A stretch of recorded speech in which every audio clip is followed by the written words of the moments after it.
¿Qué va a pasar con la inflación en Colombia? ¿Qué hacer? Hola, ¿cómo estás? Mi nombre es Andrés Moreno Jaramillo, soy asesor financiero certificado y vigilado, soy trader profesional, soy analista bursátil y económico, soy profesor en finanzas personales y coach y mentor financiero. La inflación en Colombia. Esta generación no conocía la inflación. Desde el año 99 no teníamos esta inflación tan abismal.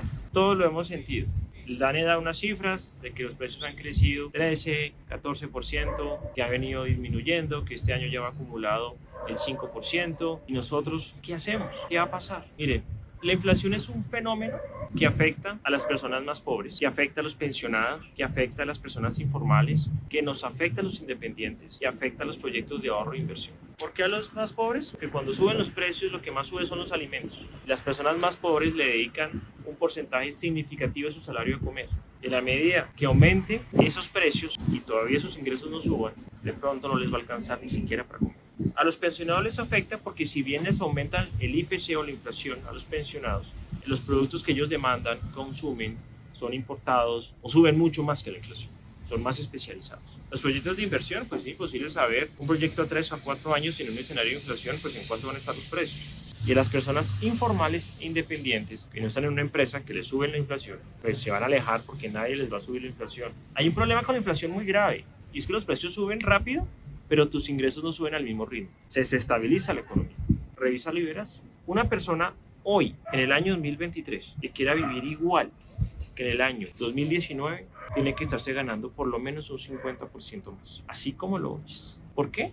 20% de inflación de los últimos 2 años, ponle un 20% de devaluación y ponle un 10% de inflación de este año. 50% más. Si ganabas en el 2019, ejemplo, 10 millones de pesos, hoy tienes que ganarte 15 para estar igual. Es una locura. La inflación no sería un problema si los salarios suben igual, pero los salarios no suben igual.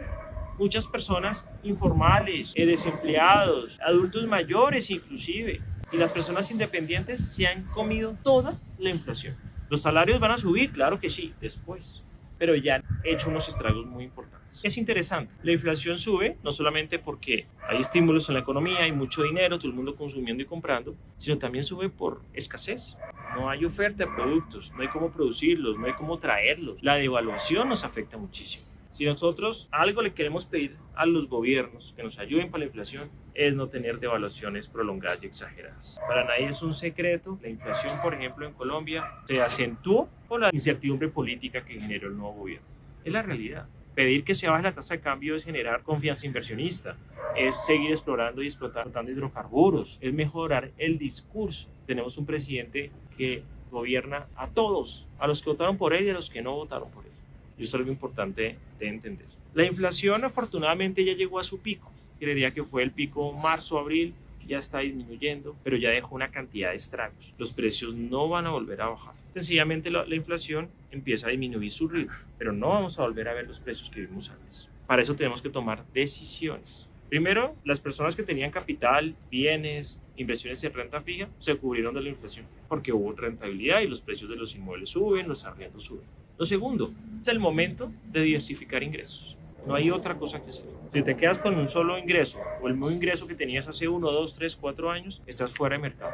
Y adicionalmente, como nunca, tienes que revisar tus gastos, conocer cuáles son tus gastos y hacer un presupuesto. Si antes te daba pereza, no querías, no le veías importancia, de malas, te tocó. Necesitas saber cuánto le estás gastando al mes en transporte por el aumento de la gasolina. ¿Cuánto le estás gastando en hogar por el aumento de la luz, de los alimentos, de los salarios si tienes trabajadores en casa? ¿Cuánto le estás gastando a gastos personales, aseo y demás? Todo ha subido de precio. ¿Y cuánto a diversión? Tienes que conocerlo y hacerlo durante por lo menos 3 meses, porque seguramente si antes lo conocías o creías que lo conocías, hoy te vas a llevar una gran sorpresa. Entonces, ¿qué hacer? Oportunidad para ordenar tus finanzas. Tus ingresos sí son suficientes, ya conoces tus gastos importantes y urgentes, ya los has clasificado, tienes buenas deudas o malas deudas. La inflación es algo que nos ha afectado a todo el mundo, obviamente mucho más también a los colombianos. No se puede hacer nada, no hay a dónde ir. Si no, mire, revisa lo que está pasando en Estados Unidos, por ejemplo, con esa inflación. En Oriente Medio también, en Asia, en Europa. Es un cáncer, el peor cáncer de la economía es la inflación. Por eso están subiendo las tasas de interés, para controlarlo, porque si no, todo se destruye. Necesitamos entender el contexto para tomar decisiones. ¿Qué hacer? Actuar. Necesitamos producir para que no haya escasez, importar lo que no haya, buscar cómo bajar la tasa de cambio para que los productos importados no sean tan costosos. Necesitamos mucha más productividad, necesitamos que los alimentos no escaseen, necesitamos que haya mucho más comercio. Eso ayuda a que la inflación baje. Pero si aquí no hay empresa, acá no hay inversión, acá las personas se están yendo, el capital se está yendo, pues es difícil que haya una bajada en la inflación, porque el capital humano, intelectual, productivo, se está yendo o no está invirtiendo. Necesitamos confianza inversionista para que la inflación baje, porque los colombianos y los latinoamericanos podemos producir y traer todo lo que nos hace falta y nos está generando inflación. Si te gustó este contenido, te invito a que me sigas en el canal de YouTube, a que compartas esta información y nos vemos en el siguiente video.